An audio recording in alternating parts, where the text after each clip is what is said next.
చంద్రబాబుపై నమోదైన fibre net case వ్యవహారం మరో మలుపు తిరిగే అవకాశం కనిపిస్తుంది.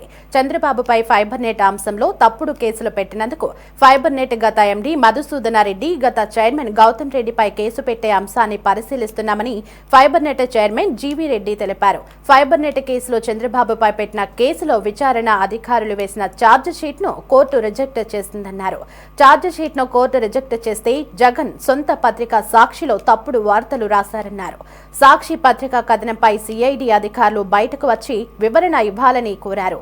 సాక్షిపై పరువు నష్టం కేసు వేసే అంశాన్ని సిఐడి అధికారులు పరిశీలించాలని fibre net chairman GV Reddy సూచించారు. ఆయన వాళ్ళ మీద డిఫమేషన్ కేసు వేయడం జరిగింది. శ్రీమతి భారతి గారి మీద సాక్షి పేపర్ ఎండీగా ఉన్నారు కాబట్టి, ఆవిడ సీఎండీగా ఉన్నారు కాబట్టి, దాన్ని దృష్టిలో పెట్టుకొని కక్ష కట్టి ఆయన మీద ఆయన అనుకోకుండా ఇక ఫైబర్ నెట్కి టెక్నాలజీ ఇష్యూస్లో సపోర్ట్ చేయడానికి వస్తే ఆయన ఎప్పుడో సాక్షి పేపర్ మీద ఇది వాళ్ళు ఫైల్ చేసినటువంటి ఎఫ్ఐఆర్ 9/9/2021లో. అసలు ఈ ఎఫ్ఐఆర్లోనే ఒక దారుణం ఏంటంటే, ఎఫ్ఐఆర్ని ఎప్పుడు ఎలా ఫైల్ చేస్తారు, ఎవరైనా కంప్లైంట్ ఇస్తే ఎఫ్ఐఆర్ కడతారు పోలీస్ స్టేషన్లో. ఆ రోజు ఫైబర్ నెట్ చైర్మన్ గారు, అంటే ఆ రోజు ఉన్నటువంటి ఫైబర్ నెట్ చైర్మన్ ఎవరు, గౌతమ్ రెడ్డి గారు కంప్లైంట్ ఇచ్చాడంట. ఎఫ్ఐఆర్ ఏమో కంప్లైంట్ ఇచ్చింది మాత్రం ఫైబర్ నెట్ చైర్మన్. ఎఫ్ఐఆర్లో కాలం నెంబర్ 6లో రాసింది ఎండీ గారు ఇచ్చినట్టుగా రాశారు. ముందేమో A1కేమో వేమూరి గారిని పెట్టారు, ఏది ఫైల్ ఎఫ్ఐఆర్ చేసినప్పుడు.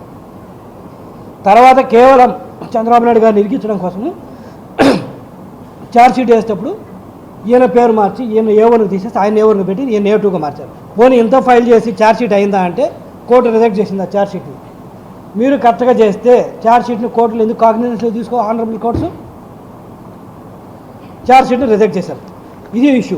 అయితే సో ఫైబర్ నెట్కు సంబంధించి ఆ రోజు టెరాసాఫ్ట్ కానీ పక్కాగా వాళ్ళు చేయబట్టి ఈరోజు సంస్థ ఆ రోజు వేసిన, నేను వాళ్ళకి కితాబ్ ఇవ్వాలని చెప్పట్లేదు, ఎందుకు చెప్తున్నంటే ఆ రోజు ఆ ఫౌండేషన్ స్ట్రాంగ్గా ఉండబట్టే ఈ 5 సంవత్సరాల్లో ఇది ఇంత అడ్డగోలుగా చేసినా కూడా ఈ సంస్థ కొద్ది గొప్ప బతుకుందంటే ఆ రోజు వేసిన ఫౌండేషన్ స్ట్రాంగ్గా ఉండబట్టే.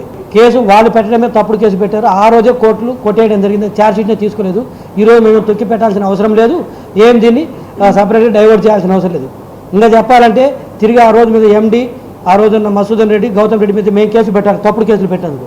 అది కూడా అవకాశం ఉంటే లీగల్ ఒపీనియన్ తీసుకొని డెఫినెట్గా తప్పుడు కేసులు పెట్టినందుకు, సంస్థ రెప్యుటేషన్ కూడా పాటు చేసినందుకు ఆ యాక్షన్ కూడా ఇనిషియేట్ చేస్తాం. డెఫినెట్గా దీని మీద ఆలోచించి, అంటే ఇది ముఖ్యమంత్రి గారి మీద అన్నారు, ప్లస్ సిఐడి వాళ్ళు నివేదికలు తొక్కిపట్టి అని చెప్తున్నారు. ఎందుకంటే ముఖ్యమంత్రి గారి డైరెక్షన్స్ నేపథ్యంలో సిఐడి వాళ్ళు సిఐడిని బ్లేమ్ చేస్తున్నారు.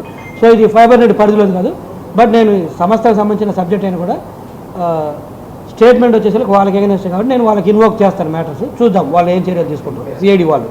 డెఫినెట్గా నేను కూడా సిఐడి వాళ్ళని కోరేది ఒకటే, ఇటువంటి కథనాలు వచ్చినప్పుడు it is your, me reputation దెబ్బతీస్తుంది.